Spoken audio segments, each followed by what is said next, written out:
Hey, this is Reviews and Other Stuff, and today I'll be reviewing Elvis, a 2022 biopic film directed by Baz Luhrmann and stars Austin Butler and Tom Hanks.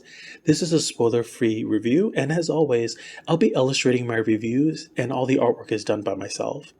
Now, when the initial trailer dropped, I wasn't sure about seeing this film, but when I found out who the director was, I knew I had to see it. This director has a distinctive style all his own, and it speaks to me. I'm a huge fan. Now, I know of Elvis, but I don't really know much about him besides him as an actor and singer, and his many songs that have been covered endlessly by other artists.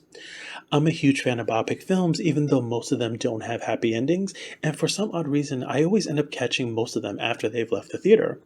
This film is your standard biopic film in the sense it captures tidbits and insight into his life as a kid, a teen, an adult, and ultimately him as an entertainer. It follows those traditional beats of rise, fall, rise, and unfortunate tragedy.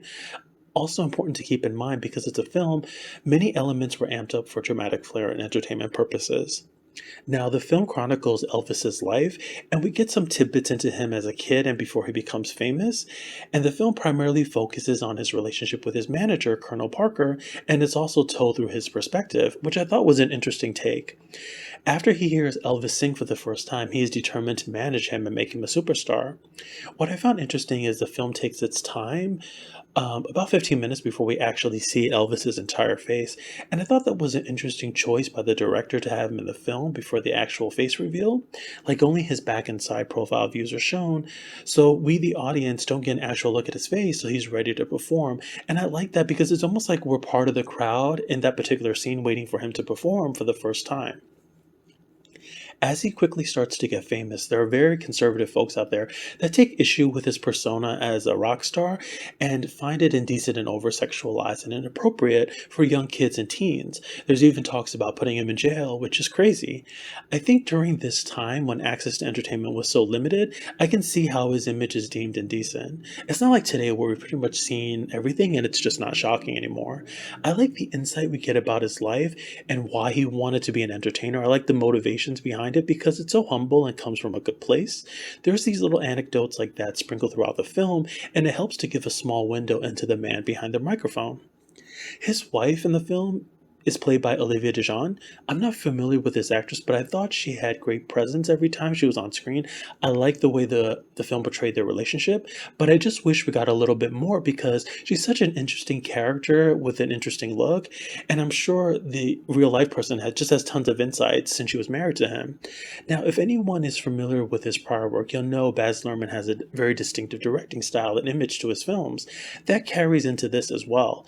The beginning of the film is very fast paced and energetic, just lightning speeds scene to scene.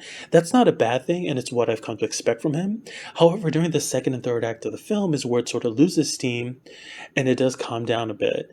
And even though it does calm down, I was never bored. And because it does calm down, it really gives the scenes room to breathe and it's more fleshed out and just takes its time.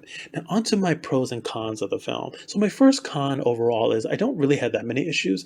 One of the criticisms I had is I wish the film was longer to really flesh out the characters. I'm sure there were definite constraints in place to have the film not be overly long while keeping the audience entertained. It's unfortunate because character development gets sacrificed in exchange for runtime convenience. And I'm sure there's just tons of juicy stuff laying around. Second, I found it surprising that for a biopic, I never got a sense that I really got to know him as a person. I just never got anything else besides him being an entertainer, or I never got a sense of what he was thinking because the film only touches on certain points lightly. Now, onto my pros. I had no idea who Austin Butler was prior to this film. After seeing this, I'm sure he will be mega huge. The film is a superstar making vehicle that only comes once in a blue moon. His performance in this film is captivating and electric. I never once got a sense he was doing an imitation or impersonation of Elvis. He truly sinks into the role, and I think it shows his versatility as an actor and that he's able to do so, and he's just amazing when it comes to the emotional scenes. Now, with Tom Hanks in the film, he's good, but I'm undecided. Is a phenomenal actor, but at times it comes off as if he's doing a cliche of a villain. So, my other pro is I think the film serves as a very good cautionary tale about being aware of the trap falls involved with becoming famous.